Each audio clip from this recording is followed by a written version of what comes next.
नाई की तरफ पीट करके लंगड़े ने अपनी कहानी शुरू की। मेरे पिता बगदाद के जाने माने लोगों में से एक थे। उन्होंने मुझे पढ़ा लिखा कर इतना काबिल बना दिया था कि मैं व्यापार भी अच्छे से करता था। एक दिन पिता ने बीमारी की वजह से सारी धन दौलत मेरे नाम कर दी और चल बसे।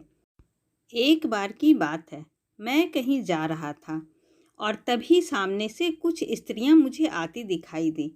मुझे स्त्रियों से शर्म आती थी, इसलिए मैं पास की गली में जाकर एक घर के किनारे में छुप गया। मैंने जैसे ही उस मकान की खिड़की से अंदर झांका तो मुझे एक सुंदर लड़की दिखाई दी जो पौधों को पानी दे रही थी। वो इतनी सुंदर थी कि मैं उसे देखता ही रह गया।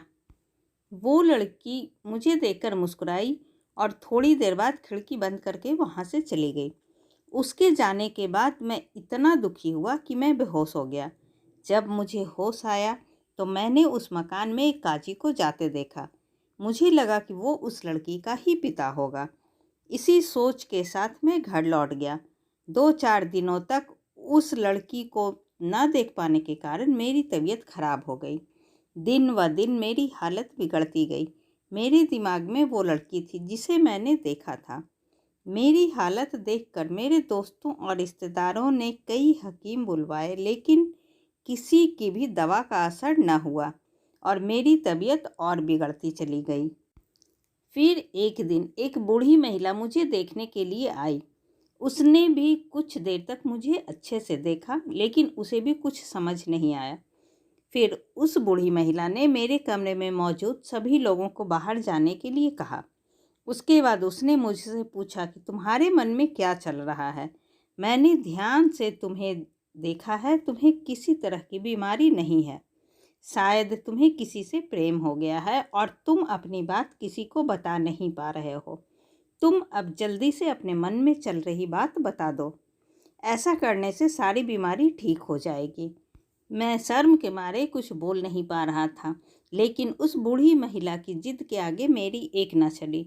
मैंने उस लड़की के बारे में सब कुछ बता दिया और कहा कि एक बार उसकी झलक देख लूं तो शायद कुछ ठीक लगे।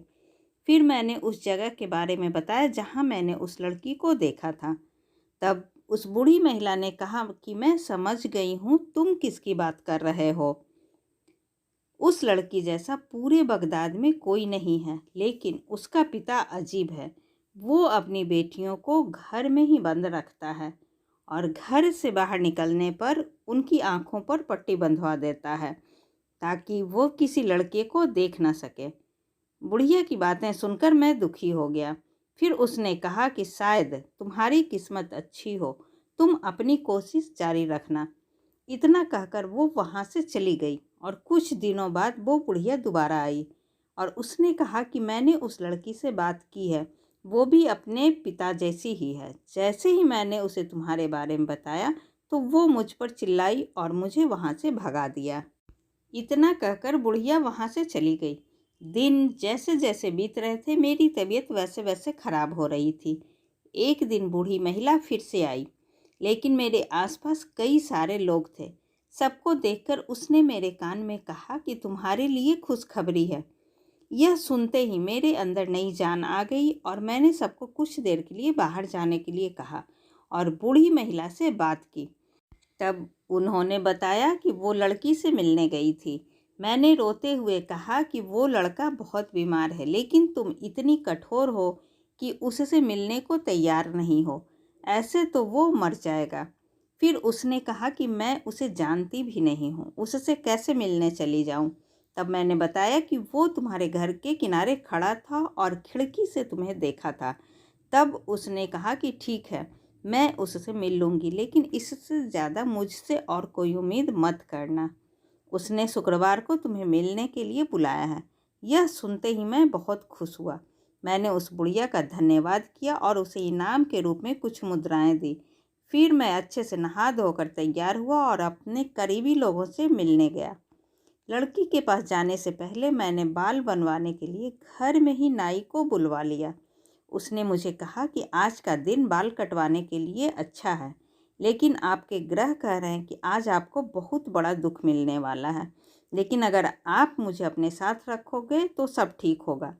ऐसी ही वो न जाने कितनी फालतू बातें करने लगा। तब मैंने उसे कहा कि तुम बहुत बोलते हो, चुपचाप से अपना काम करो। उसके बाद नाई ने कहा कि मेरे 6 भाई हैं, एक बकबक, दूसरा बकबारा, तीसरा बुबक, चौथा अलकूज, पांचवा अलनसचर, छठा शाहकुबक और मैं सबसे छोटा भाई हूँ जो सबसे कम बोलता हूँ। उसकी बातें सुनकर मैं परेशान हो गया और उसे पैसे देकर घर से जाने के लिए कहा। यह बात सुनकर वो गुस्सा हो गया। उसने बताया कि मेरे पिता ने उसके काम से खुश होकर इतने पैसे दिए थे कि उसकी पूरी जिंदगी भर की ज़रूरत पूरी हो गई थी। वो उसकी काबिलियत को समझते थे, लेकिन मैं नहीं समझता हूँ। ऐसी ही वो न जाने कितनी बातें कहने लगा। इससे परेशान होकर मैं चुपचाप बैठ गया। मुझे चुप देखकर उसने मेरे बाल काटने शुरू कर दिए। सिर के एक हिस्से के बाल की छटनी करने के बाद उसने कहा कि आपको कहाँ जाना है। मैंने सोचा अगर इसे जवाब ना दिया तो मेरे बाल नहीं काटेगा। मैंने यूं ही कह दिया कि दोस्त के घर दावत पर जाना है। मेरी इस बात को सुनते ही उसने कहा कि फिर तो मैं भी आपके साथ चलूँगा।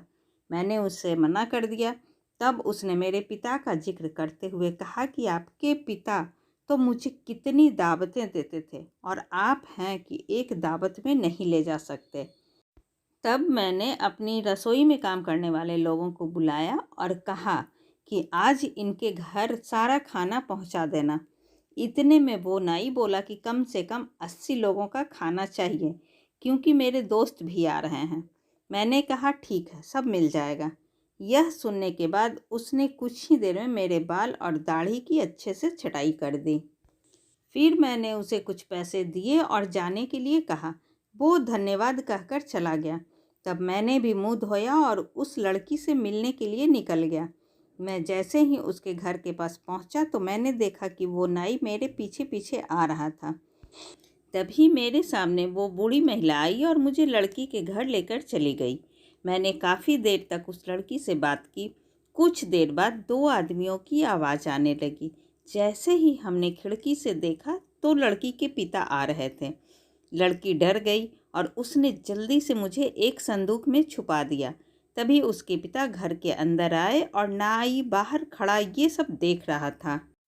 काजी ने घर के अंदर आते ही अपने घर के एक सेवक को खूब डांटा और वो डर के मारे जोर जोर से रोने लगा।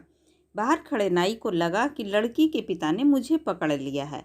इतने में उसने बाहर शोर मचाना शुरू कर दिया और आसपास के लोगों को इकट्ठा कर लिया।